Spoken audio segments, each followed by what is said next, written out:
గాక. ఆమేన్. అందరూ దయచేసి కూర్చోనండి.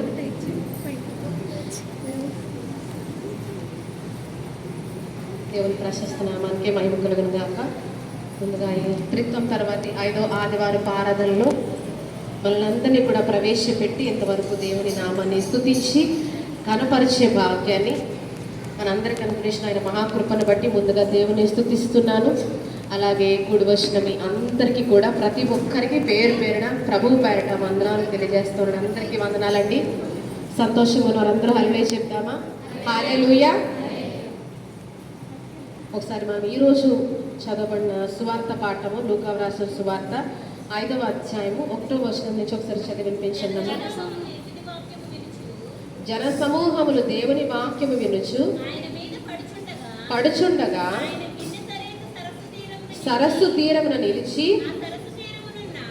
ఉన్న చూచెను. దిగి కడుగుచుండిరి. ఆయన ఆ దోణెలలో ఒక దోణి ఎక్కి త్రోయమని అతనిని అడిగి కూర్చుండి బోధించుచుండెను. చాలని ప్రార్థన చేసుకుందాము. ప్రతి ఒక్కరూ కూడా మీ తలలో ఉంచి దేవుడు మనతో ఈ లేఖన భాగంలో ద్వారా మాట్లాడులాగన ప్రతి ఒక్కరు ప్రార్థనలో ఏకీవించండి. పరిశుద్ధ ప్రేమగల తండ్రి, కృపగల మా దేవా, దయగల మా రాజా, మీ పరిశుద్ధమైన ఘనమైన శ్రేష్టమైన నామానికే స్తోత్రాలు చెల్లించుకుంటున్నాం ప్రభా. అయ్యా తండ్రి, ఇంతవరకు ప్రభా మరి తండ్రి ఉదయకాల సమయంలో ఈ ఆదివారంలో ప్రభా మమ్మల్ని అందరినీ కూడా మీ పరిశుద్ధ సన్నిధానంలో ప్రవేశపెట్టి మీ పరిశుద్ధ నామాన్ని స్తుతించి కనపరిచే భాగ్యాన్ని మీరు మాకు అనుగ్రహించారయ్యా. మీకే స్తోత్రాలు ప్రభా. అయ్యా తండ్రి, ఆరాధన అంతట్లో మీరు తోడుగా ఉండి మీ నామాన్ని మహిమపరుచుకున్నారు తండ్రి. వాక్య పరిచర్య ద్వారా కూడా మీ నామాన్ని మహిమపరుచుకోండి ప్రభా. తండ్రి పరిశుద్ధ మరి ఆలయం నిండినట్లుగా తండ్రి మిమ్మల్ని అందరినీ తోడుకొని వచ్చాను తండ్రి. పరిశుద్ధ వచ్చిన ప్రతి ఒక్క బిడ్డని కూడా తండ్రి మీ ఆత్మకు అభిషేకించండి. ఎవరు కూడా నామకార్థంగా ఇక్కడ కూర్చునకుండా ప్రతి ఒక్కరూ తండ్రి తమ ప్రవర్తనని సరి చూసుకుంటూ తమ హృదయాన్ని సిద్ధపరచుకొని ప్రభా మీ వాక్యం వినే భాగ్యాన్ని ప్రతి ఒక్కరికి దయచేయండి అయ్యా. అలాగే నన్ను కూడా మీ ఆత్మతో అభిషేకించి నా నోటిని మీ బోరుగా వాడుకోండి ప్రభా. అయ్యా తండ్రి, నా ద్వారా తండ్రి ఈ దినమున తండ్రి బిడ్డలకు అవసరమైన మాటలు బోధించి మీ నామానికి సమస్త ఘనత మహిమ ప్రభావములు చెల్లించుకోమని యేసు అతి పరిశుద్ధ నామం ద్వారా ఈ ప్రార్థన అడిగి వేడుకొనిచున్నాం తండ్రి. ఆమేన్. యేసు ప్రభు మనం చూస్తే ఇక్కడ జన సమూహములు దేవుని వాక్యం వినుచు ఆయన మీద పడుచున్న సమయంలో ఆయన గెన్నెసరెతు సరస్సు తీరమే ఉన్న 2 దోణెలను ఆయన చూశారంట. అందులో ఒక దోణి ఎవరిదండి? ఆయన శిష్యుడైన అపోస్తుడైన పేతురు యొక్క దోణి కదా. ఈరోజు మనం ఆలోచన చేస్తే యేసు ప్రభువారు అక్కడికి వచ్చినప్పుడు పేతురు అలాగే మిగిలిన జాలర్లు వారు ఏం చేస్తున్నారంట? అక్కడ జాలర్లు వాటిలో నుండి దిగి తమ వలలు కడుగుకొనిచున్నారని వ్రాయబడింది కదండి. వాస్తవానికి దీనికి ముందు జరిగిన సంఘటన ఏంటంటే రాత్రంతా కూడా వారు వలలు వేశారు చేపలు పట్టడం కొరకు. ఎందుకంటే వారి జీవనం అదే కాబట్టి చేపలు పట్టడం కొరకు వలలు వేశారు, కానీ వారికి ప్రయోజనం అయితే చేకూర్చబడలేదు. కాబట్టి ప్రయోజనము దక్కలేదు కనుక వారు మరలా ఏం చేస్తున్నారంటే పొద్దున్న మరలా తమ వలలు కడుక్కొని వారు దేనికోసం సిద్ధంగా ఉన్నారంటే తమ నివాసాలకి వెళ్ళటానికి వారు సిద్ధంగా ఉన్నారు. ఎందుకంటే రాత్రంతా ప్రయాసపడ్డారు, వారికి ఏ చేప కూడా దక్కలేదు కాబట్టి మరలా వారు తమ వలలు కడుగుకొని తమ దోణెలను తమ వలలను భద్రపరుచుకొని వారు నివాసాలకి వెళ్ళిపోవటానికి వారు సిద్ధపడుతూ తమ వలలు కడుక్కొనిచున్నారంట. అక్కడ ఆ సమయంలో యేసు ప్రభు వారు అక్కడికి వచ్చి ఆ దోణెలను వారు ఆయన చూశారంట. చూసి ఆయన ఎవరిని పిలిచారు? పేతురు, సీమోను పేతురుని పిలిచి ఒక దోణి అంటే నీ దోణి కొంచెం దరి నుంచి అవతలకు త్రోస్తే నేను దానిలో కూర్చుని జన సమూహాలకు వాక్యం బోధిస్తానని చెప్పి సీమోను పేతురుని ఆయన అడగడం జరిగింది. ఈరోజు ఎందుకు నేను ఈ మాటలు చెప్తున్నానంటే సీమోను పేతురు మనం 5వ వచనంలో చూస్తే రాత్రంతా కూడా మేము ప్రయాస పడితిమి అంటా ఉన్నాడు కదా. అంటే రాత్రంతా కూడా వారు వలలు వేసి వేసి వేసి అక్కడ ఎటువంటి స్థితిలో ఉన్నారంట? చాలా అలసిన స్థితిలో, చాలా బడలిన స్థితిలో, చాలా ప్రయాస పడిన స్థితిలో, ఎంతో బలహీనమైన స్థితిలో వారు ఉన్నారు. తమ నివాసాలకి వెళ్ళిపోవడానికి వారు యాక్చువల్గా ఏం పడుతున్నారంటే అక్కడ సిద్ధపడతా ఉన్నారు కదా. తమ వలలు కడుక్కుంటూ వాటిని జాగ్రత్తగా భద్రపరుచుకొని మరలా వలలు వేయడానికి తిరిగి వచ్చే వరకు వాటిని భద్రంగా ఉంచుకొని వారి ఇంటికి వెళ్ళడానికి సిద్ధముగా ఉన్న సమయంలో, వారు అలసిన సమయంలో, సొలసిన సమయంలో యేసు ప్రభువు వచ్చి అంటున్న మాట ఏంటంట, పేతురు కొంచెం నీ దోరను ఇటువైపుకు త్రోసి నేను కూర్చోవడానికి నీవు సహాయము చేయని పేతురుని అడుగుతున్నారంట. అలసిన స్థితిలో ఉన్న పేతురు వెంటనే ఏం చేశాడు, యేసు ప్రభువు అడిగిన వెంటనే తన దోనెను ధర నుంచి కొంచెం త్రోసివేయగానే యేసు ప్రభువు కూర్చోండి వారికి బోధించడము ప్రారంభించారంట. ఎందుకు ఈ మాటలు ప్రత్యేకంగా ఈ ఉదయకాల సమయంలో నేను జ్ఞాపకం చేస్తున్నానంటే, ఇక్కడ పేతురు కావచ్చు, మిగిలిన జాలర్లు కావచ్చు, శారీరకంగా ఎంతో అలసిన స్థితిలో వారు అక్కడ ఉన్నారు. అయినప్పటికీ యేసు ప్రభువు వారు చెప్పినప్పుడు సీమోను పేతురు ఆయన ఆజ్ఞకు లోబడి తన దోరును ఆయనకు ఇచ్చాడు. అంత మాత్రమే కాకుండా యేసు ప్రభువు వారు ఎంతసేపు బోధించారో ఇక్కడ మనకు వ్రాయబడి ఉండలేదు కదండి, డ్యూరేషన్ వ్రాయబడలేదు, ఎంత సమయం ఆయన బోధించారో ఇక్కడ మనకి తెలియదు. కానీ ఆయన బోధించినంతసేపు అక్కడ ఎవరున్నారంట, పేతురు మిగిలిన జాలర్లు కూడా అక్కడే ఉండి ఆయన బోధన మిగతా ప్రజలతో పాటు వారందరూ కూడా వినటం జరిగింది. ఏ స్థితిలో అంట, ఎంతో అలసిన స్థితిలో, శారీరకంగా ఎంతో పడలని స్థితిలో వారు ఉన్నప్పటికీ యేసు ప్రభువారి వద్ద కూర్చోండి ఆయన బోధ వినటము వారు ఇష్టపడ్డారంట. ఈరోజు చాలామంది దేవుని సన్నిధానానికి రావటానికి చెప్పే ప్రధానమైన కారణం ఏంటో తెలుసా అండి, మేము అలసి పోయాము కదా. దేవుని సన్నిధికి రావటానికి మాత్రమే కాదు కానీ ప్రార్థన చేయటానికైనా, వాక్యాన్ని ధ్యానించడానికైనా, దేవునికి సంబంధించిన ఏ కార్యాన్ని చేయటానికైనా మనం చెప్పే ప్రధానమైన కారణం ఏంటంటే, నేను అలసిపోయాను, నా ఒంట్లో ఓపిక ఏమాత్రము లేదు, నాకు శక్తి లేదు, నాలో బలము లేదని మనం ఎన్నోసార్లు చెప్తా ఉంటాం. కానీ ఇక్కడ పేతురు వారి వృత్తి ఏంటంటే జాలరి వృత్తి కదండి. ఏ వృత్తిలో ఉండే కష్టము ఆ వృత్తిలో ఉంటుంది కదండి. కానీ ఈరోజు మనం ఏమనుకుంటామంటే, మన పనిలో ఉన్న కష్టము ఎవరి పనిలోనూ లేదు అనుకుంటాం కదా. నా పనిలో ఉన్న కష్టము వేరెవరి పనిలో లేదు, నాకు ఉన్న శ్రమ వేరెవరికి లేదని మనం చాలాసార్లు అనుకుంటాం. కానీ ఏ వృత్తిలో ఉండే కష్టము ఈరోజు ఆ వృత్తిలో ఉంటుంది. ఈరోజు ఇక జాలర వృత్తిని చేపట్టిన జాలరుల జీవితంలో కూడా వీరికి కూడా ఎంతో కష్టం ఉంది.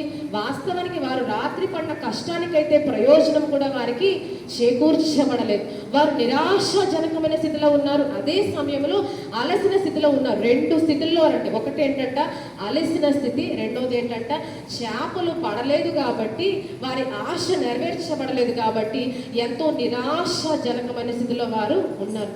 ఆ రెండు స్థితుల్లో ఉన్నప్పటికీ వారు దేవుని వాక్యానికి వారు ప్రాధాన్యం ఇచ్చారంట. హల్లెలూయా. ఈరోజు మనము ఎంత నిరాశజనకమైన స్థితిలో ఉన్నా, ఎంత అలసిన స్థితిలో ఉన్నా, అన్ని పనులు చేసుకునే మనము ఒకే ఒక్కదాన్ని నిర్లక్ష్య పెడతాం మన జీవితాల్లో. ఏంటంటే దేవుని సన్నిధి కదండి. మిగతావన్నీ పూర్తి చేసుకుంటాం, ఏ పనులు మనం ఆపుకోం. కానీ ఒక నిరాశ మనకు అడ్డొచ్చినప్పుడు, లేకపోతే మన శక్తిహీనత మనకు అడ్డొచ్చినప్పుడు మనం నిర్లక్ష్య పెట్టే ఒకే ఒకటి ఏంటంటే దేవుని సన్నిధి. కానీ పరిశుద్ధాత్మ దేవుడు మనతో మాట్లాడుతూ ఉన్నాడు. పేతురు మిగిలిన జాలరులు వారు దేవుని సన్నిధికి, దేవుని వాక్యానికి, యేసు ప్రభువారి యొక్క ప్రెజెన్స్కి, సన్నిధికి వారు ఎంత ప్రాముఖ్యతనిచ్చారో ఇక్కడ స్పష్టంగా మనకి వాక్యము తెలియచేస్తూ ఉంది కదండి. కాబట్టి ఈరోజు మన జీవితాల్లో మనం చెప్పే సాకులు దేవుని సన్నిధిలో సరి అయినవిగానే ఉన్నాయా అండి? మనం చెప్పే సాకులు, కారణాలు ఈరోజు దేవుడు నమ్ముతాడని కొన్నిసార్లు మనం అనుకుంటాం. కానీ మన పరిస్థితి ఏంటో, మన స్థితిగతులు ఏంటో ఆయనకి సమస్తము తెలుసు కదండి. ఈరోజు ఏ పనిని ఆపుకోలేని మనం దేవుని సన్నిధానానికి మాత్రమే దూరం అవుతున్నామంటే ఆత్మీయంగా మనం ఎక్కడ ఉన్నామంటే ఎంతో వెనకబడే స్థితిలో మనం ఈరోజు ఉన్నాము కదండి. ఈరోజు మనం ఆలోచన చేస్తే పేతురు వల్లే, మిగిలిన జాలరుల వల్లే దేవుని వాక్యం మీద ఆసక్తి, లేకపోతే ప్రార్థన చేయాలనే ఆసక్తి, అంటే అలసిన స్థితిలో సైతం, పడలిన స్థితిలో సైతం ఎప్పుడైనా మనం దేవుని సన్నిధానానికి వచ్చామా? ఎప్పుడు ఆ అనుభవాన్ని ఖచ్చితంగా మన జీవితంలో అనుభవిస్తే దేవుడు మనల్ని బలపరుస్తాడు, దేవుడు మనల్ని ఆశీర్వదిస్తాడు. కానీ ఎప్పుడు మనము ముందు చెప్పే సాకు ఏంటంటే నా ఒంట్లో ఇక ఓపిక లేదు. అన్ని పనులకి నా ఓపిక పూర్తయింది. ఇక అయితే దేవుని సన్నిధికి రావటానికి, ఆయన సన్నిధానంలో ప్రార్థించడానికి నాకు ఇక ఏమాత్రం కూడా ఓపిక లేదు. లేకపోతే మరేమంటాము, సమయము లేదు కదండి. ఓపిక లేదు, సమయం లేదని మనం చెప్పే ప్రతి ఒక్క కారణం దేనికంటే దేవుని సన్నిధిని నిర్లక్ష్యము చేయటానికి.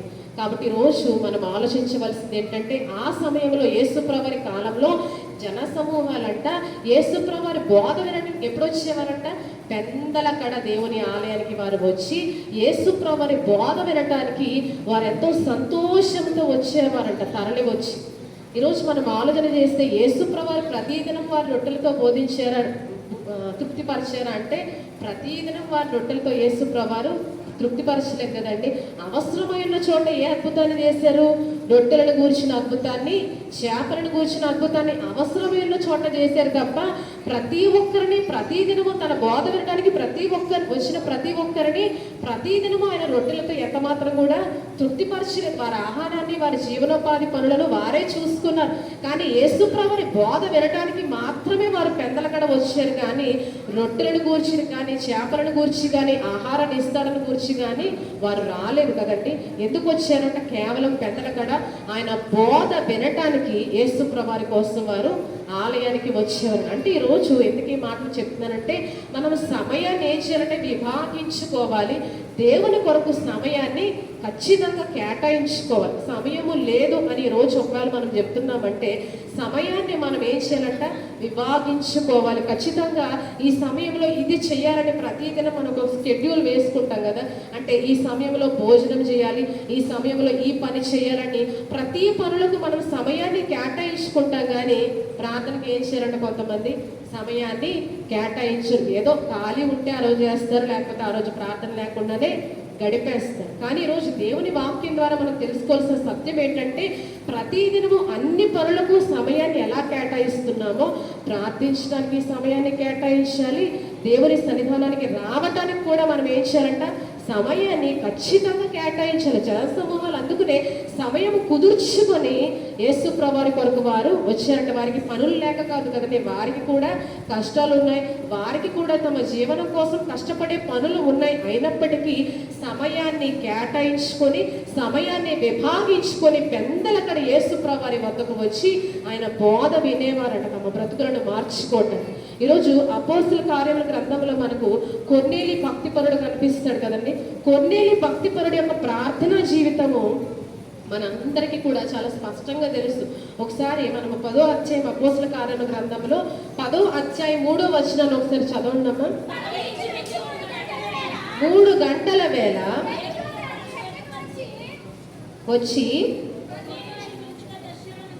దర్శనమందు కనబడెను.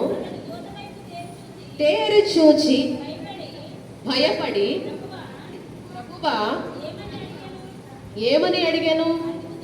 అందుకు దూత, నీ ప్రార్థనలను, ధర్మకార్యములను దేవుని సన్నిధికి జ్ఞాపకార్థముగా చేరిన విషయాన్ని. ఇక్కడ కొర్నేలి ఒక శతాధిపతి కదండి. ఎవరంట? ఇటలీ పటాలం అనబడిన పటాళంలో ఒక శతాధిపతి, అంటే రోమా సైన్యములో ఒక శతాధిపతిగా ఉన్న కొర్నేలి ఏం చేస్తున్నాడంటే, ఎప్పుడు ప్రార్థన చేస్తున్నాడు? ఈ 3వ వచనం ప్రకారము పగలు ఇంచుమించు 3 గంటల వేళ. పగలు ఇంచుమించు 3 గంటల వేళ అంటే మనము తెల్లవారుజామున అనుకుంటాం. కానీ మనం ఇంగ్లీష్ బైబిల్లో దీన్ని చెక్ చేస్తే ఇక్కడ కావచ్చు అపోస్తుల కార్యములు 3వ అధ్యాయంలో కూడా పేతురు యోహానులు పగలు 3 గంటల వేళ దేవాలయానికి ఎక్కి వెళ్ళినట్టు ఉంటుంది. అక్కడ మనం చూసిన ఇంగ్లీష్ బైబిల్లో మనం చెక్ చేస్తే 9th hour అని ఉంటుంది. అంటే మధ్యాహ్నం 3 గంటల వేళ కదండి. పగలంటే తెల్లవారుజామున కాదు, కానీ మధ్యాహ్నం 3 గంటల వేళ కొర్నేలి ప్రార్థనకి సమయాన్ని కేటాయించండి. ఎందుకంటే యూదుల సాంప్రదాయం ప్రకారము వారు మధ్యాహ్నం 3 గంటలకి ప్రార్థనా సమయంగా వారు ఏర్పరుచుకునేవారంట, యూదులందరూ కూడా. కొర్నేలి యూదుడు కానప్పటికీ అతను ఏం చేస్తున్నాడంటే యూదుల సాంప్రదాయం ప్రకారమే మధ్యాహ్నం 3 గంటలకు అతను ప్రార్థనలో గడుపుతూ ఉన్నాడంట. వాస్తవానికి కొర్నేలి ఒక శతాధిపతి. అతనికి చక్కబెట్టవలసిన పనులు ఎన్నో ఉంటాయి, చేయవలసిన కార్యాలు ఎన్నో ఉంటాయి. అతని మీద కూడా పనుల భారము, ఒత్తిడి ఎంతో ఉంటుంది. కానీ దేవుని కొరకు అతని సమయాన్ని ఏం చేశాడంట, విభాగించుకున్నాడు కదండి. అతనికి ఎంతో బిజీ స్కెడ్యూల్ ఉన్నప్పటికీ, అంటే ఎంతో చేయవలసిన పనులు, మోయవలసిన భారాలు ఎన్నో ఉన్నప్పటికీ అతను ఏం చేస్తూ ఉన్నాడంట, దేవుని కొరకు ఆయన సన్నిధిలో గడపటం కొరకు సమయాన్ని విభాగించుకున్నాడు. అంటే 3 గంటల వేళ ఖచ్చితంగా నేను దేవుని సన్నిధానంలో ప్రార్థించాలి అని ఒక స్థిరమైన నిర్ణయాన్ని అతడు తీసుకున్నాడు. కనుకనే ఆ 3 గంటలకు అతడు ఏం చేస్తున్నాడంటే దేవుని సన్నిధానంలో ప్రార్థనలో గడుపుతూ ఉన్నాడట. ఆ సమయంలోనే దేవుని దూత అతన్ని దర్శించింది. ఈరోజు మనం ఆలోచన చేస్తే శతాధిపతి అయిన కొర్నేలి అంత పనుల ఒత్తిడిలో భారములో కూడా దేవుని కొరకు సమయాన్ని విభాగించుకొని దేవుని సన్నిధానం కొరకు సమయాన్ని, ఒక ప్రత్యేకమైన సమయాన్ని కేటాయించుకున్నాడు. కనుక ఈరోజు మన జీవితంలో, మన పనుల ఒత్తిడిలో, మన భారాలలో, మన బాధ్యతలలో మనం ఏం చేయాలంట? సమయాన్ని ఖచ్చితంగా ప్రార్థన కొరకు విభాగించుకోవాలి. సమయాన్ని దేవుని సన్నిధానానికి రావటం కొరకు విభాగించుకోవాలి తప్ప ఖాళీ ఉంటే వెళ్ళటము, ఖాళీ లేకపోతే ఇంట్లో కూర్చోవడం, ఖాళీ ఉంటే ప్రార్థన చేయడం, లేకపోతే ప్రార్థన మానివేయటం అనేది ఇదంతా కూడా అపవాది సంబంధులు చేసే పని కదండి. అపవాది ఎప్పుడు కూడా ప్రార్థనకి ప్రతి ఒక్క విశ్వాసిని వాడు ఏం చేస్తాడంట? దూరం చేస్తూ ఉంటాడు. ఈరోజు ఒక స్థిరమైన సమయాన్ని ప్రతి దినము కూడా ప్రార్థనకి మనము ఖచ్చితంగా కేటాయించాలి. దేవుని సన్నిధానానికి రావడానికి మనం కేటాయించుకున్నామంటే ఇక ఆ సమయాన్ని దేని కొరకు కూడా మనము వెచ్చించకూడదు. అటువంటి ఒక స్థిరమైన సమయాన్ని, స్థిరమైన నిర్ణయాన్ని మన జీవితంలో మనం తీసుకోగలిగితే దేవుని ఆశీర్వాదాలు అప్పుడు మన జీవితంలోకి వస్తాయి. కానీ ఈరోజు కొర్నేలి భక్తిపరుడు లాగా ఎంతమంది మన జీవితంలో ఒక స్థిరమైన సమయాన్ని దేవుని కొరకు ఇవ్వగలుగుతున్నామండి? ఒక స్థిరమైన సమయాన్ని దేవుని సన్నిధానంలో గడపడం కొరకు ఇస్తే నీ సన్నిధిలో 1 దినము గడుపుట 1000 దినముల కంటే శ్రేష్టము. అది 1000 దినముల ఆశీర్వాదాన్ని మన జీవితాల్లో తీసుకొస్తుందండి. అంటే 1000 దినములు వ్యర్థంగా గడిపిన ఆశీర్వాదం 1 దినములోనే, అంటే 1 దినం ఈరోజు దేవుని సన్నిధానంలో గడిపితే ఆ 1000 దినముల కంటే శ్రేష్టమైన ఆశీర్వాదము మన జీవితాల్లో మనకి సొంతమవుతుంది. కానీ ఈ విషయము ఎంతో మంది మర్చిపోయి ఒక స్థిరమైన సమయాన్ని దేవుని కొరకు ఇవ్వలేక తీరిక ఉంటే ఆలయానికి రావటము, తీరిక లేకపోతే మరొక పనులు చేసుకోవటం వారు చేస్తూ ఉన్నారు. కానీ ఇందాక నేను చెప్పినట్టుగా దేనికి తీరిక ఉన్నా తీరిక లేకపోయినా లోక సంబంధ పనులన్నింటికి కూడా ఖాళీ చేసుకొని వారి వెళ్తారు. కానీ మనం చెప్పే ప్రధానమైన కారణం నాకు ఓపిక లేదు, సమయం లేదు, తీరిక లేదని ఎవరి గురించి చెప్తామంట? దేవుని సన్నిధానానికి రావటం గురించి మాత్రము చెప్తాం. కానీ ఇదంతా కూడా లోక సంబంధులు చేసే పని. అంటే ఎవరంట ఈ కారణాలు చెప్పేవారు? ఏ సంబంధులు అంట? దేవుని సంబంధులు కాదు, కానీ వారు అపవాది సంబంధులు, లోక సంబంధులుగానే వారు తమ జీవనాన్ని జీవిస్తూ ఉన్నారు. ఈరోజు దేవుని సంబంధులుగా మనం ఉండాలని ఆశపడితే ఒక స్థిరమైన సమయాన్ని ఖచ్చితంగా ఈరోజు మనం దేవుని కొరకు వినియోగించాలి, వెచ్చించాలి. దాన్ని మనము వృధాగా తీసివేయటానికి ఏ మాత్రం కూడా లేదు. ఎందుకంటే ఏ దినమున ఏ గడియలో ఆయన రాకడ వస్తుందో తెలియదు కదండి. ఆయన ఏం చెప్పారు? నేను దొంగ వలె వస్తాను. ఏ దినమున ఆ దినములో మరి ఏ గడియలో కూడా వస్తానో ఎవ్వరికి తెలియదు. కనుక అందరూ మెలకుగా నుండి ప్రార్థన చేయండి, అందరూ సిద్ధముగా ఉండండి అని ఆయన హెచ్చరించి మరి వెళ్ళండి. కాబట్టి ఈరోజు ఏ రోజు ప్రార్థన మానేసినా ఆ రోజు మన జీవితాల్లో ఏం జరుగుతుందో కూడా మనము చెప్పలేము కదండి. కాబట్టి ఖచ్చితంగా ఒక స్థిరమైన షెడ్యూల్ దేవుని కొరకు ఖచ్చితంగా మనము వేసుకోవాలి. శతాధిపతి అయిన కొర్నేలి సైతము, అన్యుడు సైతం ఈరోజు అంత భక్తిగా, అంత నిష్టగా దేవుని విషయంలో అతను ఉంటే ఈరోజు మనము ఎంతగా ఉండాలండి. కానీ రోజు మనం ఏం చేస్తున్నామంటే శరీరము కోసము కష్టపడే క్రమంలో దేని కొరకు కష్టపడటం మర్చిపోతున్నామంటే ఆత్మ కొరకు కష్టపడటం అనేది మనము మర్చిపోతున్నాము కదండి. శరీరం కోసం కష్టపడబోద్దని యేసు ప్రభువు చెప్పలేదు, కానీ శరీరాన్ని మనము పోషించుకోవటం కోసం కష్టపడాలి. కానీ అదే సమయంలో మన ఆత్మ కొరకు కూడా మనము కష్టపడాలి కదండి. శరీరాల కోసం కష్టపడే క్రమంలో చాలా మంది చేసే తప్పిదం ఏంటంటే ఆత్మ కొరకు కష్టపడటంలో విఫలమైపోతున్నారు కదా. శరీరం కోసమే పూర్తి కష్టాన్ని వినియోగిస్తూ ఆత్మ కొరకు ఈరోజు మనం ఎటువంటి కష్టం కూడా పడలేకపోతున్నాం. అందుకనే శరీరం కోసం కష్టపడి ఆ తర్వాత మనం చేసే పని ఏంటంటే ఇక సన్నిధానానికి రావడానికి నాకు ఓపిక లేదు. అంటే ఆత్మ కొరకు మనం పడే కష్టం ఈరోజు 0 కదండి. ఆత్మ కోసం మనం పడే కష్టం ఏంటంట 0. అంటే దాన్ని మనం పరలోక రాజ్యాన్ని అది మనం తీసుకువెళ్తుందా అంటే మాత్రం మన పరలోక రాజ్యానికి చేరుకోలేము. శరీరం కోసమే ఇంత కష్టపడితే, అంటే నిష్ప్రయోజనమైన శరీరం కోసమే ఇంత కష్టపడితే, జీవింపజేసే ఆత్మ కోసము, దాన్ని రక్షించుకోవటం కోసం మనం ఇంకెంతగా ఇహలోకంలో కష్టపడాలి. కానీ ఈరోజు మన కష్టమంతా శరీరం కోసమే వెచ్చిచ్చేస్తున్నాము. ఆత్మ కోసం మనము చాలాసార్లు కష్టపడే స్థితిలో ఉంటున్నాం. పేదవాడి లాజరు గురించి మనము ఆలోచన చేస్తే, అతన్ని ఒక ధనవంతుడు చూసినప్పుడు అతని శరీరం కృషించిపోయే స్థితిలో ఉంది కదండి. అతని విషయం ఒకసారి మనం ఆలోచన చేస్తే, లూకా సువార్తలో ఒకసారి మనం చదువుదాము. లూకా రాసిన సువార్త 16వ అధ్యాయము 20వ వచనం నుంచి ఒకసారి చదవండి అమ్మా.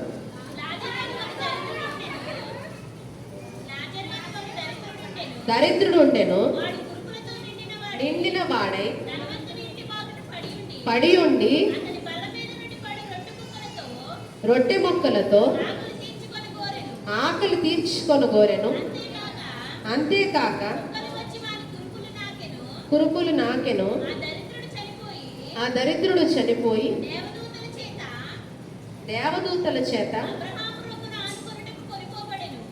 రొమ్మున ఆనుకొనుటకు కొనుకోబడను. చాలండి. ఇక్కడ ఈ లాజరు స్థితి ఎలా ఉందంట, అతడు ఒక దరిద్రుడిగా ఎంచబడ్డాడు. అతడు కురుపులతో నిండిన వాడుగా, ఆకలితో ధనవంతుని ఇంటి వాకిట పడి ఉన్నవాడుగా ఈ లాజరు ఉన్నాడు కదండి. అయితే ఈ బీదవాడిన లాజరు యొక్క బాహ్య పురుషుడు కృషించిపోతున్నట్టుగా ఈ ధనవంతుడికి కనపడింది. కానీ ధనవంతుడికి తెలియని విషయం ఏంటంటే, అతని బాహ్య పురుషుడు దినదినము కృషించిపోతున్న స్థితిలో ఉన్న అతని అంతరంగ పురుషుడు దినదినము నూతన పరచబడుచున్నాడు అనే విషయాన్ని ధనవంతుడు గ్రహించలేదు కదండి. నిజంగా ఈ బీదవాడైన లాజరు యొక్క బాహ్య పురుషుడు ఏమైంట, దినదినము వ్యాధితో అంతకంతకు కృషించిపోయాడు. కానీ అతని అంతరంగ పురుషుడు ఏమైందంట, దినదినము అంతకంతకు నూతన పరచబడుచునే ఉన్నాడంట. దేవుని మీద నిరీక్షణ, విశ్వాసము ఎంత మాత్రం ఈ లాజరు తన జీవితంలో విడిచిపెట్టలేదు. అందుకనే అంతరంగ పురుషుని నూతన పరుచుకున్నాడు కాబట్టి, ఆత్మ కొరకు కష్టపడ్డాడు కాబట్టి పరలోక రాజ్యంలో ఆ ఫలాన్ని ఈ పేదవాడైన లాజరు చూస్తాడు. కానీ ధనవంతుడు తన శరీరాన్ని సుఖపెట్టుకోవడం కోసం కష్టపడ్డాడు కాబట్టి అతని అంతరంగ పురుషుడు ఏమైపోయాడట, దినదినము కృషించిపోతున్న స్థితిలోనికి వెళ్ళిపోయాడు. కానీ ధనవంతుడు ఆ విషయాన్ని గ్రహించలేదు. అది ఎప్పుడు గ్రహించాడంట, పాతాళంలోనికి వెళ్ళిపోయిన తర్వాత అతను చేసిన తప్పిదాన్ని అప్పుడు గ్రహించాడు ఈ ధనవంతుడు. అప్పటి వరకు లాజరుని ఎంతో చులకనగా చూసి, అతని శరీరాన్ని, అతని రోగాన్ని చూసి, అతని బాహ్య పురుషుడు కృషించిపోతున్న స్థితిలో ఉండడం చూసి ఎంతగానో నవ్వుకున్నాడు. కానీ అతని అంతరంగ పురుషుడు ఏ స్థితిలో ఉన్నాడో అతడు అబ్రహాము రొమ్మున ఆనుకొనుటకు వెళ్ళినప్పుడు ఈ ధనవంతుడు గ్రహించాడంట. అంటే ఈరోజు లాజరు దేని కొరకు కష్టపడ్డాడు తన జీవిత కాలం అంతా అంటే, అతని ఆత్మ కొరకు అతను ఆ కష్టాన్ని భరించాడంట. వాస్తవానికి చాలా దయనీయమైన స్థితిలోనే అతడు ఉన్నాడు. ఆకలి బాధ, శరీర బాధని అనుభవించాడు. కానీ తన ఆత్మ కొరకు ఆ కష్టాన్ని అతడు అనుభవించాడు గనకనే అతడు పరలోక రాజ్య బహుమానాన్ని చూడగలిగాడు. కానీ ఈ ధనవంతుడు జీవిత కాలం కూడా శరీరాన్ని సుఖపెట్టుకోవడమే అతన్ని ధ్యేయముగా భావించాడు. ఏంటంటే ప్రతి దినము ఇతడు బహుగా సుఖపడుచుండువాడని మనం 19వ వచనంలో చదువుకోవచ్చు కదండి. అంటే ఈ ధనవంతుడు కేవలము లోక సంబంధ ఆలోచనలు కలిగి తన శరీరాన్ని సుఖపెట్టుకోవడం కోసమే కష్టపడ్డాడు. ఈరోజు శరీరం సుఖపెట్టుకోవడం కోసమే కష్టపడితే మనల్ని మనమే మోసపరుచుకున్న వారం అవుతాము కదండి.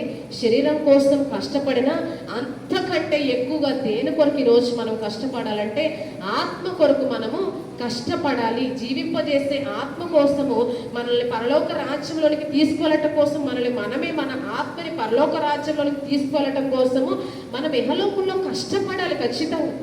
కానీ ఈరోజు అటువంటి కష్టం ఎవ్వరికి కూడా నచ్చట్లేదు కదండి. శరీరం కోసం కష్టపడ్డాము సరిపోతుంది, ఇక ఈ దేవుడి ఈ ఆశీర్వాదాలు చాలు అనుకుంటా ఉన్నారు.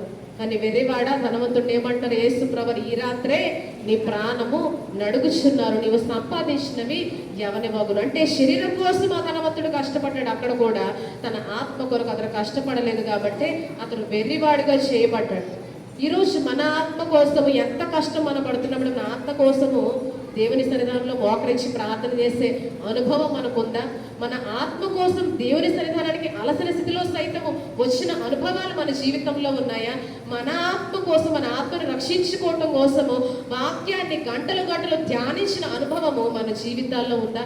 గంటలు గంటలు వ్యర్థమైన సమయాల్లో కేటాయిస్తాం కానీ వ్యర్థమైన వాటికి దేవుని సన్నిధానంలో గంటలు గంటలు కూర్చోవాలంటే మనకి ఎక్కడ లేని బాధ కదండి. ఎక్కడ లేని బాధ ఎప్పుడు వస్తుందంటే దేవుని సన్నిధానంలో ఉండడానికి, ప్రార్థనలో గడపడానికి మనకి బాధ కలుగుతుంది. కానీ అదంతా దేని కొరకంటే ఈరోజు మనం పడే కష్టం అంతా కూడా పరలోక రాజ్యంలో దేవుని సన్నిధానంలో యుగ యుగాలు ఆయనతో జీవించడం కోసం మనం కష్టపడాల్సిందే ఖచ్చితంగా. కష్టపడకపోతే మనకి ఈరోజు పరలోక రాజ్యం లేదు. ఇరుకు ద్వారం ప్రవేశింప జీవిత కాలం కూడా పోరాటము కొనసాగిస్తూనే ఉండాలంట. ఆత్మ కొరకు మనం పోరాటాన్ని సలుపుతూనే ఉండాలి. కానీ ఈరోజు ఎంతో మంది ఉద్యోగ భారాలతో, పనుల ఒత్తిడితో శరీరం కోసం కష్టపడుతూ ఈ క్రమంలో ఆత్మ కొరకు పడే కష్టాన్ని పూర్తిగా విడిచిపెడుతూ శరీరం కోసమే జీవిస్తూ శరీర సంబంధులుగా మారిపోతున్నారు. కానీ ఒకవేళ ఈరోజు దేవుని రాకడ అతి త్వరలో ఉంటే ఏం చేస్తామని మన జీవితాలు ఏమైపోతాయి? శరీరం కోసము ఎంతవరకు కష్టపడతాం? ఆత్మ కోసము మనకి చింత లేదా? ఆత్మ కోసము మనకి బాధ లేదా? అంటే యుగ యుగాలు జీవించేది ఏంటంట? ఆత్మే కదండి. శరీరం కృషించిపోతుంది, ఏదో ఒక రోజు శరీరము లయమైపోతుంది. నిరంతరము జీవించేది ఆత్మనే. ఆ ఆత్మ యుగ యుగాలు కూడా దేవుని సన్నిధానంలో ఉండాలంటే ఈ ఆత్మ కోసము, ఆత్మ మనకు కనపడేది ఏంటంటే మన శరీరమే కనపడుతుంది పైకి. కాబట్టి శరీరం కోసమే కష్టపడుతున్నాం కానీ లోపల ఉన్న ఆత్మ కోసము ఈరోజు మనం కష్టపడలేకపోతున్నాము. కానీ ఈరోజు మనం అదృశ్యమైనవి ఉన్నవడానికి రుజువు మన విశ్వాసమే. కాబట్టి ఆ విశ్వాసాన్ని బట్టి ఆ నిత్య రాజ్యం కొరకు ఇహలోకములో మన ఆత్మను రక్షించుకోవటం కోసము ఖచ్చితంగా మనం కష్టపడవలసిన బద్ధులమై ఉన్నాం. ఈ బీదపడిన లాజరు ఎలాగైతే తన శరీరం కోసం కాక తన ఆత్మ కోసం ఎలా కష్టపడి పరలోక రాజ్యంలో బహుమానాన్ని పొందుకున్నాడో మనందరము కూడా మన ఆత్మల కొరకు ప్రయాసపడాలి. మన ఆత్మల కొరకు మనము కష్టపడాలి. మన ఆత్మల్ని మనం రక్షించుకోవాలి. ఎందుకంటే ఈ ఆత్మ యెహోవా పెట్టిన దీపము. ఈ దీపము దేవుడు ఎక్కడ చూడాలనుకోవట్లేదంటే పాతాళంలో, నరకంలో చూడాలనుకోవట్లేదంట దేవుడు. మనందరినీ కూడా ఎక్కడ చూడాలనుకుంటున్నాడు? పరలోక రాజ్యంలో మన కొరకు అందరికీ నివాసాలను ఏర్పరిచి, నిత్య నివాసాలు కదండి. ఎక్కడైతే మనము ఎంతో వైభవంగా ఇళ్ళు కట్టుకుంటాం కానీ అవన్నీ కూడా ఒకదానికొకటి గతించిపోతాయి. భూమి మీద కృత్యాలు అన్నీ కూడా ఆయన రాకడలో కాలిపోతాయి, ఒక్కడు కూడా మిగలదు. కానీ ఎప్పటికీ నిలిచే నిత్య నివాసాలు మన కొరకు ఏర్పరిచి మనందరం అక్కడికి ఆయన చేరుకోవాలని ఆయన ఎదురు చూస్తున్నాడు. ఈ దీపాలన్నీ కూడా దేవుని సన్నిధానంలో వెలుగుతూ యుగ యుగాలు దేవుని స్తుతించాలని ఆయన మన కొరకు ఎదురు చూస్తూ ఉన్నాడు. కానీ దీర్ఘశాంతం ఇప్పటికైనా వహించడానికి గల కారణము ప్రతి ఒక్క ఆత్మ రక్షించబడాలనే తాపత్రయం, ఆసక్తి, ప్రతి ఒక్కరి మీద ప్రేమనే ఆయన దీర్ఘశాంతం వహించేలా చేస్తుంది. కానీ ఇంకను ఆయన ప్రేమను మనం ఏం చేసుకుంటున్నామంటే చులకనగా చేసుకొని మన శరీరం కోసమే జీవిస్తూ ఉన్నాం. కానీ ఈరోజు పరిశుద్ధాత్మ దేవుడు మనకు వేస్తున్న ప్రశ్న, నీ శరీరం కోసం కష్టపడుతున్నావు కానీ నీ ఆత్మ కోసము ఎంత కష్టం ఈరోజు నీవు పడుతున్నావు? నీ ఆత్మను రక్షించుకోవటం కోసము ఎంత కష్టము నీవు పడుతున్నావు ఈ లోకంలోని దేవుడు మనల్ని అడిగితే ఈరోజు మనము చెప్పగలిగే సమాధానం ఏమిటంటే శరీరం కోసం కష్టపడుతున్నాం. అవును, శరీరం కోసం ఈరోజు ప్రతి ఒక్క స్త్రీ ఏం చేసుకుని వచ్చారు? వంటలు చేసుకొని వచ్చారు కదండి. అందరూ సిద్ధపరచుకుంటారు ఆహారాలు. ప్రతి ఒక్కరము కూడా మన శరీరాన్ని కష్టపడకుండా మన శరీరాన్ని పోషించుకోవటం కోసము అందరము కష్టపడి వచ్చాం. అదంతా దేని కొరకు కష్టపడ్డాము? శరీరం కోసం. అందరూ గట్టిగా చెప్పాలి, దేని కొరకంటే కష్టము? శరీరం కోసము. మరి మన ఆత్మ కోసం నీవు ఉంటున్న కష్టం ఏంటి ఈరోజు అంటే దేవుని సన్నిధానానికి వచ్చానండి నా ఆత్మ కోసమే. అయితే వాక్యం విన్నారా? వాక్యాన్ని అనుసరిస్తున్నారా? వాక్యాన్ని అవలంబిస్తున్నారా? బయటకు వెళ్ళి ఈ వాక్యాన్ని ప్రతిబింబంగా ప్రతిఫలింపజేస్తున్నారా అంటే అందరికీ వచ్చే సమాధానం ఏంటంటే ప్రశ్నార్థకం కదండి. ఆత్మ కొరకు నా కష్టం ఏది అని ఈరోజు మనందరినీ మనమే ప్రశ్నించుకుంటే ఆత్మ కొరకు ఈరోజు నేను ఏం కష్టపడ్డాను? శరీరం కోసం ఈ కష్టం లిస్ట్ వేసుకుంటాం పగల నుంచి రాత్రి వరకు. అయితే నా ఆత్మ కోసము, నా ఆత్మను రక్షించుకోవటం కోసం, నా ఆత్మ అపవాది చెరపట్టకుండా దేవుని రాజ్యంలోకి వెళ్ళటానికి నా ఆత్మ కోసము ఈరోజు నేను పడిన కష్టము ఎక్కడుంది అని ఒక ప్రశ్న మనం వేసుకుంటే ఒక గంట ఉందా? ఒక అరగంట ఉందా, కనీసం ఒక 10 నిమిషాలు ఉందా నిజంగా అని ఆలోచన చేస్తే, ఈరోజు ఒకవేళ అది కూడా లేని వారు అందరూ కూడా ఎక్కడికి వెళ్ళడానికి సిద్ధంగా ఉన్నారంటే నేరుగా నరకానికి, అగ్ని ఆరని పురుగు చావని నరకంలోనికి వెళ్ళటానికి ప్రతి ఒక్కరూ సిద్ధంగా ఉన్నారు. కానీ మన ఆత్మలు ఎక్కడ ఉండాలంటే ఈరోజు పరలోక రాజ్యంలో, నిత్య రాజ్యంలో ఉండాలని యేసు ప్రభువు కోరుకుంటున్నాడు. కాబట్టి మన కోసం ఆ నిత్య నివాసాన్ని, ఆ నిత్య రాజ్యాన్ని కొద్ది కాలం విడిచిపెట్టి ఈ లోకానికి ఒక శరీరధారిగా, సాత్వికుడుగా, ధీరుడుగా ఆయన ఈ లోకానికి దిగి వచ్చాడంట మన కోసం. ఆయన పడిన శ్రమకి మనమేమిస్తున్నాం ఈరోజు? ఆయన శ్రమ పడ్డాడు, నేను శ్రమ పడక్కలేదు అనుకుంటున్నామండి. క్రీస్తు శ్రమలలో పాలివారే ఉండాలంట మనం ఈరోజు. అందుకనే మనం ఆత్మ కోసము కష్టపడుతూనే ఉండాలి జీవిత కాలం కూడా. శరీరం కోసం ఎంత కష్టపడినా ఆత్మ కోసం అంతకు మించిన కష్టం మనం పడకపోతే పరలోక రాజ్యంలో మనం సంతోషించే అనుభవాన్ని మనము పొందుకోలేము. ఆ పరలోక రాజ్యంలో ఏముంటది? అలసట లేదు, బాధ లేదు, వ్యాధి లేదు, జబ్బు లేదు, రోగం లేదు, కన్నీరు లేదు. నిత్య సంతోషము, నిత్య ఆనందము, బడలిక లేదు, ఏమీ లేదు. ఎల్లప్పుడూ దేవుని స్తుతిస్తూ గాన ప్రతిగానములు చేస్తూనే ఉంటామట నిత్య రాజ్యము. ఆ బహుమానము ఇహలోకంలో ఊరికే రాదు కదండి. మన ఆత్మ కొరకు మనం ఏం చేయాలంట? ప్రయాస పడుతూనే ఉండాలి ఇహలోకంలో. కానీ ఈరోజు ఆ ప్రయాస ఎంతవరకు మనం పడుతున్నాము? కీర్తనకారుడైన దావీదు అంటూ ఉంటాడు. ఒకసారి మనం చదువుదాం. కీర్తన గ్రంథం 5వ అధ్యాయము 2-3 వచనాలు ఒకసారి చదవండి. నా రాజా, నా దేవా, నా ఆర్తధ్వని ఆలకించుము, నిన్నే ప్రార్థించుచున్నాను. యెహోవా వినబడును, నీ సన్నిధిని సిద్ధము చేసి కాచుంది. కీర్తన దావీదు గారు రాజు అయిన తర్వాతే రచించిన కీర్తన. అయితే అందరూ దావీదు యొక్క కనికరం కొరకు, రాజైన దావీదు యొక్క కనికరం కోసం కనిపెడుతున్న సమయంలో ఈ దావీదు ఎవరి కనికరం కోసం కనిపెట్టుకుంటున్నాడంట? దేవుని కనికరం కొరకు అతడు కాచుకున్నాడంటే ఏంటంటే, ఉదయం నా ప్రార్థనని సన్నిధిని సిద్ధము చేసి కాచియుందును అంటా ఉన్నాడు కదండి. కాచుకుని ఉన్నాడంట దేవుని సన్నిధానంలో. అందరూ దావీదు కొరకు ఎదురు చూస్తుంటే దావీదు దేవుని సన్నిధిలో దేవుని కొరకు ఎదురు చూస్తూ కాచుకొని ఉన్నాడంట. నా రాజా, నా దేవ అని యేసు ప్రభువు అని ఇక్కడ దేవుణ్ణి దావీదు సంబోధిస్తున్నాడు కదండి. వాస్తవానికి దావీదు రాజే, కానీ తన హృదయంలో దేవుణ్ణి రాజుగా అతడు స్వీకరించి దేవునికి తన హృదయంలో రాజస్థానాన్ని ఇచ్చాడు దావీదు. నేను రాజును అని ఎప్పుడూ గర్వంతో తను వెర్రవేగలేదు. కానీ తన జీవితంలో ఒకే ఒక్క రాజు ఉన్నది. ఎవరంట? దేవుడు మాత్రమే. ఎందుకంటే దావీదు అంత బిజీ స్కెడ్యూల్, అంటే అంత పనుల ఒత్తిడిలో కూడా దేవుని సన్నిధానంలో కాచుకొని కూర్చోగలిగాడంటే దానికి గల కారణము ఆ దేవుడు రాజాది రాజు, ప్రభువులకు ప్రభువు అని ఈ దావీదు గ్రహించాడు. ఎల్లప్పుడూ ఆ విషయాన్ని జ్ఞాపకం చేసుకున్నాడు. కాబట్టి దావీదు దేవుని సన్నిధానంలో మోకరించగలిగాడు. అందరూ దావీదును రాజా రాజా రాజా అని సంబోధించినప్పటికీ, నా ఏలినవాడ అని సంబోధించినప్పటికీ, దావీదు దేవుణ్ణి ఎప్పుడు రాజులకు రాజుగానే అతడు జ్ఞాపకం చేసుకుంటూ ఆయన నామని స్మరిస్తూనే ఉన్నాడు కనుక ఆయన ఎవరో దావీదు తన జీవితంలో ఎప్పుడూ మర్చిపోలేదు కనుక దేవుని సన్నిధానంలో అతడు కాచుకొని ఉండగలిగాడు. దేవుని సన్నిధానంలో అతడు సమయాన్ని కేటాయించగలిగాడు ఈ దావీదు.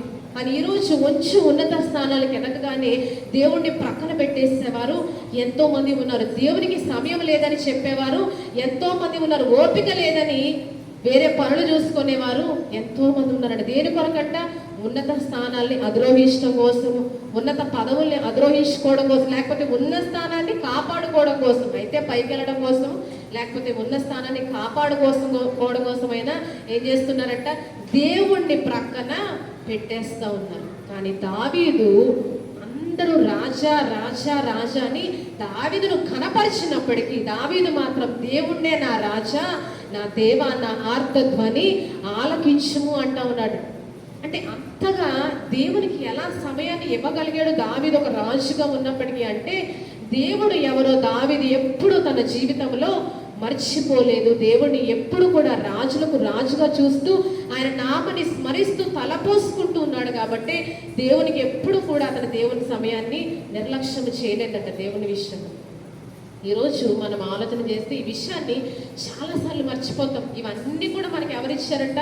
దేవుని కృపే కదండి. ఈరోజు మనం పొందుకున్నది ఏదైనా సరే దేవుడిచ్చిందే, దేవుని కృప ద్వారా మనం పొందుకుందే.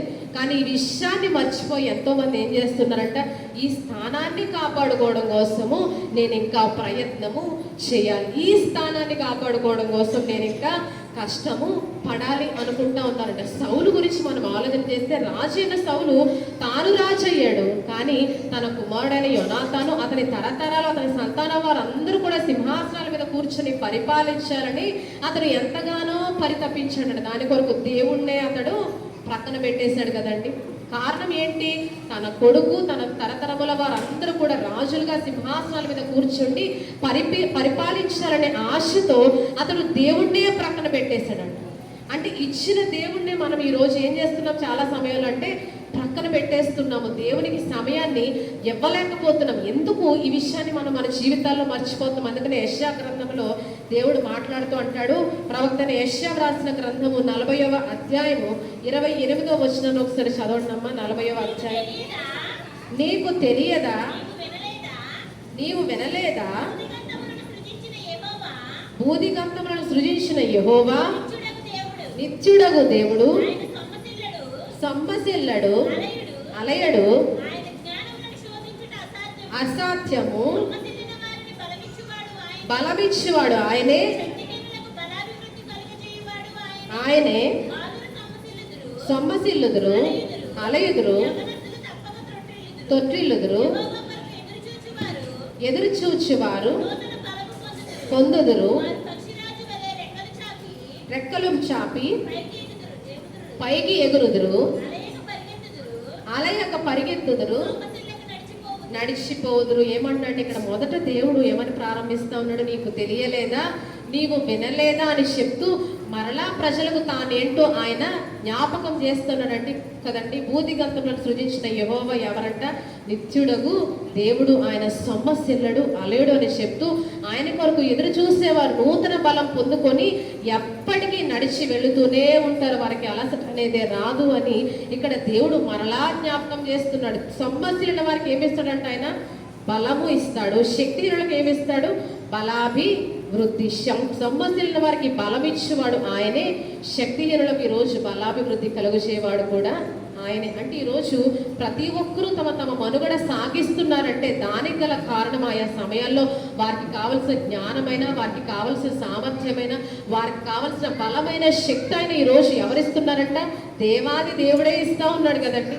ఈరోజు ఉద్యోగస్తులు అందరూ తమ ఉద్యోగాలే చేసుకుంటున్నారంటే, పనులకు వెళ్ళే వారంతా తమ పనులు చేసుకోగలుగుతున్నారంటే వారికి కావాల్సిన బలాన్ని, జ్ఞానాన్ని, సామర్థ్యాన్ని ఆయా సమయాల్లో ఎవరిస్తున్నారంట?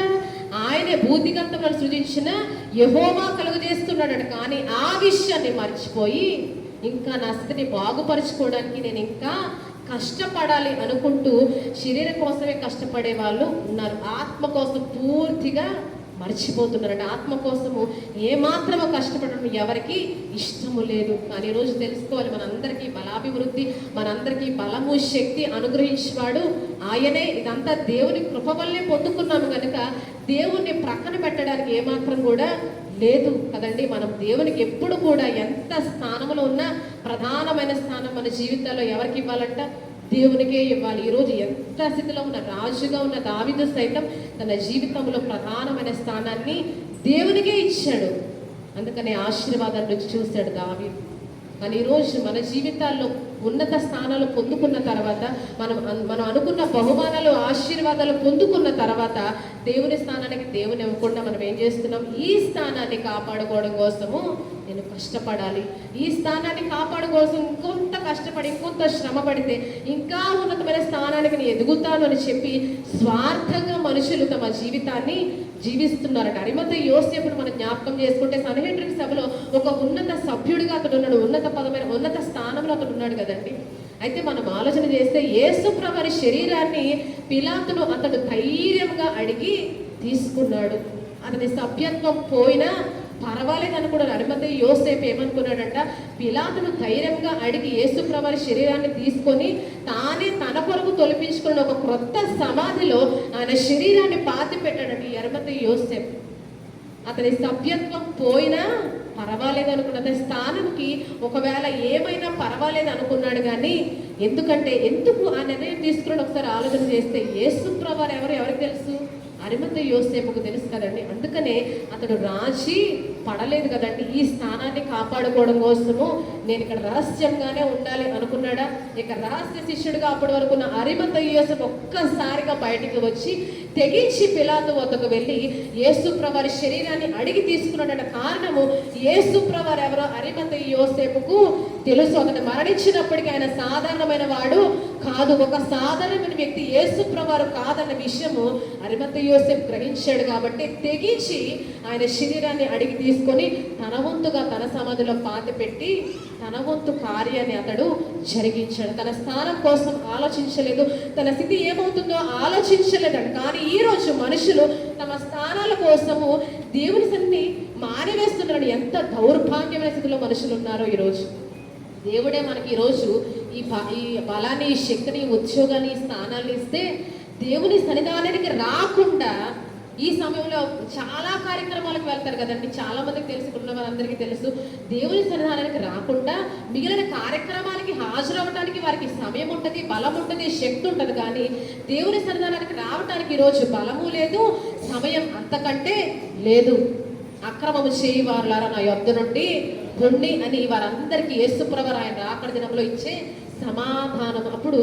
ఇప్పుడు మాట్లాడని వారు, ఇప్పుడు ప్రార్థన చేయని వారు అప్పుడు కూడా ఆయనతో మాట్లాడటానికి ఆయన ఎంత మాత్రం కూడా అవకాశము ఇవ్వడు. నా తండ్రి చేత శపించబడ్డ వారులారా మీరు అపవాదికి మీకును సిద్ధపరచబడ్డ నిత్యాగ్నిలోనికి పొండి, అదే మీకు గతి అని యేసు ప్రభువు అంటారు. అంటే యేసు ప్రభువు ఆ మాట వింటే మొదట గొర్రె పిల్ల రీతి ఒదిగి వచ్చి మనం పాట పాడదాం కదా. మొదట గొర్రె పిల్ల రీతి ఒదిగి వచ్చే ఇప్పుడు కొదమా సింహమై మనకు గుండె దిగులుగా ఇప్పుడు కొదమా సింహమై మనకు గుండె దిగులుగా నాడు వచ్చి నాటుగాను నేడు వచ్చుట తేరి చూడరాదు క్రీస్తుని జ్యోతు మేచట తేరి చూడరాదు క్రీస్తుని జ్యోతు మేచట. హల్లెలూయా. అప్పుడు మనము కనీసం ఆయన ముఖాన్ని చూడడానికి కూడా మనకి దిగులు, బెంగ, ఆందోళన కలుగుతుందంట హృదయంలో. అటువంటి రాకడ సమయంలో ఆయన ఈరోజు ధైర్యంగా ఎదుర్కోవాలంటే, ధైర్యంగా ఆయన ఎదుట మనము నిలవబడాలంటే ఇహలోకములో మనం ఏం చేయాలంట? మన ఆత్మల కొరకు మనము కష్టపడాలి. ఆత్మల కొరకు మనం సమయాన్ని కేటాయించాలి. దేవుని కొరకు సమయాన్ని కొన్నేళ్ళు విభాగించుకున్నట్టు, దావీదు విభాగించుకున్నట్టు సమయాన్ని మనము విభాగించుకోవాలి. ఈరోజు భోజనాల కొరకు, విశ్రాంతి తీసుకోవడం కోసము, అలాగే కుటుంబ సభ్యులతో గడపడం కోసము సమయాన్ని మనము విభాగించుకుంటాం కదండి. అందరూ ఫ్యామిలీ టైం ఎవరైనా ఒకటి ఉంటారు, ఖచ్చితంగా ఫ్యామిలీ టైం ఉంటుంది, లంచ్ టైం ఉంటుంది, డిన్నర్ టైం ఉంటుంది, అన్నిటికీ మనం రెస్ట్కి టైం ఇస్తాం. కానీ దేనికి టైం ఇవ్వమంటే దేవుని సన్నిధానానికి మనము టైం కేటాయించాం. కానీ ఈరోజు అన్నిటికీ కేటాయించుకుని విభాగించుకున్న మనం ఈ రోజు నుంచి మనం తీసుకోవాల్సిన తీర్మానం ఏంటంటే ప్రార్థించటానికి. చాలా మంది ఆదివారం ప్రార్థించరు, ఎందుకంటే ఎలాగో చర్చకు వస్తున్నాం కదా, ఇంకెందుకు ప్రార్థన ఎగ్గొట్టేద్దామని ప్రార్థించరు కదా. ఎంతమంది చేస్తున్నారు నాకు తెలియదు. కానీ చాలా మంది ఆలయానికి వచ్చే ముందు ప్రార్థన చేయరు, ఎందుకంటే ఆలయానికే కదా వెళ్తున్నాం. కనీసం ఇంటికి వెళ్ళిన తర్వాత కూడా చేయరు. అంటే ఆత్మ కొరకు కష్టపడే తాపత్రయము ఎవ్వరికి కూడా లేదు. శరీరం కోసం మనము అత్యధికంగా చింతిస్తున్నాం, కానీ మన ఆత్మల కొరకు చింత మన జీవితాల్లో లేకపోవడం అనేది చాలా చాలా బాధాకరమైన విషయం. కానీ ఈరోజు పేతురు ఏం చేస్తున్నాడంటే, మనం ఈరోజు చదివిన లేఖన భాగంలో పేతురు యేసుప్రభువు అడగగానే తన దోణెను ఆయనకి ఇచ్చినప్పుడు యేసుప్రభువు ఏం చేశారు? అక్కడ 5వ అధ్యాయంలో 4వ వచనంలో ఒకసారి చదవండమ్మా. చాలించిన తర్వాత నడిపించి మీ వలలు వేయుడని చెప్పగా సీమోను ఏలినవాడా ప్రయాసపడితిమి గాని మాకేమీ దొరకలేదు. నీ మాట చొప్పున వలలు వేతునని ఆయనతో చెప్పాను. యేసు ప్రభువారు బోధించారు. బోధించినంతసేపు అలసిన స్థితిలో ఉన్న పేతురు మిగిలిన జాలరులందరూ కూడా ఆయన బోధ వింటూ అక్కడే కూర్చుండిపోయారు. అనంతరము ఆయన బోధించిన చాలించిన తర్వాత అప్పుడు యేసు ప్రభువారు అన్న మాట ఏంటంట, ఇప్పుడు దోణిని లోతునకు నడిపించి చేపలు పట్టడానికి మీ వలలు వేయండి అయ్యా అంటా ఉన్నాడంట. అంటే ఈరోజు మనం ఆలోచన చేస్తే ఆ యేసు ప్రభువారికి ముందే తెలుసు అక్కడ జాలరులందరూ కూడా ఏ స్థితిలో ఉన్నారో యేసు ప్రభువారికి ముందే తెలుసు కదండి. పేతురు అలాగే మిగిలిన జాలరులందరూ కూడా రాత్రంతా చేపలు పట్టడానికి వలలు వేసి ఒక్క చేప కూడా దొరకక నిరాశజనకమైన స్థితిలో ఉన్నారని యేసు ప్రభువారికి బోధించక ముందే తెలుసు. బోధించడం ప్రారంభించక ముందే ఆయనకు తెలుసు. కానీ వచ్చిన వెంటనే మీ వలలు వేయండి చేపలు పట్టడానికి అని యేసు ప్రభువారు అన్నారంటే అనలేదు కదండి. ముందు ఏం చేశారంటే యేసు ప్రభువారు నీ దోణి నాకు ఇచ్చి కొంచెం దోణిని ముందుకు నడిపించని చెప్పి ముందు దోణిలో కూర్చొని బోధించడం ప్రారంభించారండి. ఎంతసేపు బోధించారో మనకైతే తెలియదు, కానీ బోధించినంతసేపు కూడా పేతురు మిగిలిన వారందరూ కూడా అక్కడే ఉన్న ఆయన బోధను ఆఖరి వరకు విన్నారు. వినిన పర్యంతము అప్పుడు యేసు ప్రభువారు అంటున్నారు, ఇప్పుడు వలలు ఇట్ ఈస్ రైట్ టైం. అంటే మనం ఆలోచన చేస్తే ఈరోజు చాలా మంది ఇదంతా లేకుండానంటే ఆయన బోధ వినకుండా, ఆయన సన్నిధానానికి రాకుండా, ప్రార్థన చేయకుండా, దేవుని కొరకు ఏమీ చేయకుండా కార్యాలు జరగాలని కోరుకుంటా ఉన్నారు. ఇక్కడ పేతురు మిగిలిన జాలరులు యేసు ప్రభువారు బోధిస్తున్నప్పుడు మనం ఇంటికి వెళ్ళి మన నివాసాలకు వెళ్ళి అలసలు తీర్చుకుందామని వెళ్ళిపోయి ఉంటే ఈ అద్భుతాన్ని వారి జీవితంలో వారు చూస్తుండేవారు కాదు కదండి. ఎప్పుడూ చూడండి అద్భుతాన్ని తమ కన్నులతో తమ జీవితంలో అది వరకు ఎన్నడూ చూడండి అద్భుతాన్ని వారు బహుశా చూస్తుండేవారు కాదు. వారు అక్కడ నుంచి వెళ్ళిపోయినట్లయితే, కానీ వారు ఆఖరి వరకు ఆయన బోధ వింటూ అక్కడ ఉండిపోయారు కనుకనే యేసు ప్రభువారికి నచ్చింది. వారు చూపించిన సమర్పణ, డెడికేషన్ ఆయన ఆకర్షించిందంట. అంటే అలసిన సమయంలో సైతము వారు దేవుని కొరకు సమయాన్ని కేటాయించారు. మీరు ఆయన రాజ్యమును నీతిని వెదకుడి, అప్పుడు అవన్నీ మీకు అనుగ్రహించబడునని యేసు ప్రభువారు సెలవిచ్చిన రీతిగా అలసిన స్థితిలో ఉన్నప్పటికీ ముందు ఆయన సన్నిధిని పేతురు అలాగే మిగిలిన వారు వెతికారు కాబట్టి వారికి కావలసిన అద్భుతాన్ని యేసు ప్రభువారు అక్కడ చేసి చూపించారు. మీ వలలు వేయండి అని చెప్పగానే వారు ఎన్నడూ చూడనండి చేపలు వారి జీవితంలో వారు చూసారట తమ కన్నులు. అంటే అద్భుతం ఎప్పుడు చేయబడిందంటే వాక్యం విన్న అనంతరము, ఆయన సన్నిధిని వెతికిన అనంతరము వారి జీవితాల్లో అద్భుతము చేయబడింది. ఏమీ లేకుండా నా జీవితంలో నాకు కార్యము చేయి ప్రభువా అంటే దేవుని కార్యాలు మన జీవితంలో మనం చూడలేం కదండి. ఈరోజు రాసిన పత్రికా పాఠం కూడా మనం చూస్తే పేతురు రాసిన మొదటి పత్రికలో ఒకసారి 12వ వచనం 3వ అధ్యాయం 12వ వచనం చదవండమ్మా. ప్రభువు కన్నులు నీతిమంతుల మీదను గాని ప్రభువు ముఖము ఉన్నది. ఎవరి వైపు ఉన్నాయంటే ప్రభువు కన్నులు నీతిమంతుల మీదను, ఆయన చెవులు వారి ప్రార్థనల వైపును ఉన్నవి. నీతిమంతులు అనగా ఆయన రాజ్యాన్ని, నీతిని మొదట వెదకేవారే నీతిమంతులు కదండి. నీతిమంతులు అంటే నీతి కార్యాలు చేసేవారు అనుకునేది కదండి. నీతి కార్యాలు ఎన్ని చేసినా మనం ఆయన దృష్టిలో నీతిమంతులుగా పరిగణించబడం. అలాగే నీతి కార్యాలు చేయమని మానేమని కాదు, కానీ ప్రభువు నామములో ఏం చేసినా మనము ప్రభువు నామంలో చేయాలి. నీతి పనులు చేసిన, ధర్మ కార్యాలు చేసిన. కొర్నేలు ఎవరి నామంలో చేశాడు? దేవుని నామములో ధర్మ కార్యాలు చేశాడు కొర్నేలు.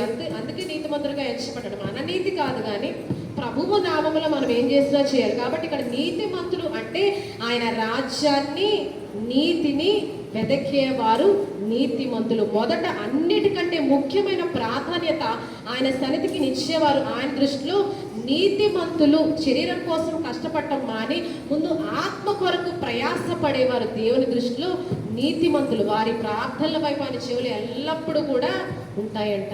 ఆయన చూపులు, ఆయన కనులు వారి వైపు ఎల్లప్పుడూ ఉంటాయని పేతురు భక్తుల ద్వారా మనకి ఇక్కడ పరిశుద్ధాత్మ దేవుడు తెలియజేస్తూ ఉన్నాం. కాబట్టి ఈరోజు మనం అడుగుతున్నాం ఏవేవో ఆశీర్వాదాలు కావాలని, ఏవో కార్యాలు మన జీవితంలో జరగాలని మనం ఎన్నో విజ్ఞాపనలు దేవుని సన్నిధానంలో చేస్తున్నాం, కానీ వాస్తవానికి దానికి తగిన కష్టం మన జీవితంలో పడడానికి మనము ఇష్టపడట్లేదు కదండి. ఎంత కష్టపడుతున్నాం ఈరోజు. అలసిన స్థితిలో సైతం పేతురు మిగిలిన జాలర్లు ఆయన వాక్యం వినడానికి ఇష్టపడ్డారు. ఎప్పుడైనా అలసిన స్థితిలో మనము ప్రార్థనలో కూర్చున్నామండి, దేవుని సన్నిధికి రావడానికి అటు ఉంచండి. ఇంటిలో ఉన్నప్పుడు అలసిపోయిన స్థితిలో ఎప్పుడైనా మోకరించి ప్రార్థన చేసే అనుభవము మన జీవితంలో ఉందా? అలసిన స్థితిలో వాక్యాన్ని చదివిన అనుభవము మన జీవితంలో ఉందా అండి? హిజ్కియా భక్తుడు అంటా ఉంటాడు, నా దినముల మధ్యాహ్న కాలమున పాతాళ ద్వారమున నేను పోవలసి వచ్చిన అంటూ ఉంటాడు. ఎక్కడికి పోవలసి వచ్చాడంట? నా దినముల మధ్యాహ్న కాల సమయమున నేను పాతాళ ద్వారమున పోవలసి వచ్చాను అని ఒక మాట అంటూ ఉంటాడు హిజ్కియా భక్తుడు. అంటే అతనికి రోగం వచ్చినప్పుడు దేవుడికి నీ ఆయుష్ తీరిపోయి నీ పనులను చక్కబెట్టుకొని ఇంటిని చక్కబెట్టుకొని ఆజ్ఞాపించినప్పుడు అతనికి స్వస్థత కలిగిన తర్వాత అతను రాస్తున్న మాట, నా దినముల మధ్యాహ్న కాలమున నేను పాతాళ ద్వారంలో వెళ్ళవలసిన సమయం నాకు వచ్చింది, అయినప్పటికీ దేవుడు నన్ను స్వస్థపరిచాడు. మిగుటమైన ఆయాసము నెమ్మది కలుగుటకు నాకు కారణమైంది ప్రభా, నీ ప్రేమ చెక్క నాశనమును గోతు నుంచి నా ప్రాణాన్ని నీవు విడిపించావని అక్కడ ఒక చక్కటి మాటలు రాస్తూ ఉంటాడు. అంటే ఈరోజు మనం ఆలోచన చేస్తే ఎంత అలసిన సమయంలోనైనా ఏ పనులైనా చక్క పెట్టుకునే మనము, సమయం లేకపోయినా వేటికైనా ప్రాధాన్యతనిచ్చే మనము దేవుని సన్నిధానాన్ని పూర్తిగా మన జీవితంలో నిర్లక్ష్యం చేస్తున్నాం. ఆత్మ కొరకు కష్టపడే ప్రయాసము మన జీవితాల్లో లేకపోవటం అనేది చాలా బాధాకరం. ఈ రోజు నుంచి మనము ఒక షెడ్యూల్ వేసుకుంటే, అంటే శరీరం కోసం ఈరోజు నేను ఎంత కష్టపడ్డాను, ఆత్మ కొరకు ఎంత కష్టపడని ఈ దినము నుంచి మనం ఒక స్కెడ్యూల్ వేసుకుంటే ఈరోజు ఆత్మ కొరకు కొన్ని గంటలు కష్టపడ్డానా లేదా అని ఆ రాత్రి కాల్సిన పడుకునే ముందు మనం పడకకి వెళ్ళబోయే ముందు ఆత్మ కొరకు ఈరోజు నేను వెచ్చించిన కష్టము ఎంత, నా ఆత్మని పరలోక రాజ్యంలోనికి చేర్చుకోవటం కోసం నేను వెచ్చించిన కష్టం ఎంత అని పడుకునే ముందు మనం ఒక్కసారి ఆలోచన చేస్తే మన జీవితాల్లో మార్పు ప్రారంభమవుతుంది కదండి. ఖచ్చితంగా మన దైనందిన జీవితంలో మార్పు ప్రారంభమవుతుంది. కాబట్టి ఈరోజు అపవాది చెప్పే అబద్ధాలకి మనం లొంగిపోకుండా శరీరం కోసం కష్టపడుతున్న మనము అదే సమయంలో దేని కొరకు కష్టపడాలంట? ఆత్మను రక్షించుకోవటం కోసము, ఆత్మను నిత్యరాజ్యంలోనికి తీసుకువెళ్ళటం కోసము మన కష్టాన్ని వినియోగించవలసిందే. ఖచ్చితంగా ఈ కష్టానికి తగిన ప్రతిఫలము మనం యహలోకంలోనూ చూస్తాము, అంతకు మించిన ప్రతిఫలము పరలోకంలో కూడా చూస్తాం. పేతురు మిగిలిన జానర్లు అక్కడే కాదు కానీ అపోస్తలులకు ఏ సింహాసనాలు ఇచ్చాడు? 12 సింహాసనాల మీద కూర్చుండి ఇశ్రాయేలు 12 గోత్రముల వరకు తీర్పు తీర్చుటకై నేను మీకు సింహాసనాల్ని ఏర్పరిచాను. అంటే అంత అలసిన స్థితిలో సైతం యేసు ప్రభుని ఆజ్ఞకు అపోస్తలుడైన పేతురు లోబడ్డాడండి. అలసిపోయాను ప్రభా, శక్తి లేదు ప్రభా, సమయం లేదు ప్రభా, ఎన్నిసార్లు ఈ సాకులు మన జీవితంలో దేవునికి చెప్పుంటాము కదండి. అని రోజు పరిశుద్ధాత్మ దేవుడు చెప్తున్నాడు, అలసిన స్థితిలో ఉన్నప్పటికీ నా సన్నిధానానికి వస్తే ఖచ్చితంగా నేను బలపరుస్తాను. సమస్యలను వారికి బలం ఇచ్చేవాడు ఆయనే, శక్తిహీనులకు బలాభివృద్ధి కలుగచేవాడు కూడా ఆయనే కదండి. అలసిన వారు ఎక్కడికి వస్తే బలంతో వెళతారు కదండి. ఈ లోక కార్యాలకు ఒకవేళ మనం బలంతో వెళ్ళి ఎలాగొస్తాం? మనం తిరిగి ఖచ్చితంగా బలహీనంగా బయటకు వస్తాం.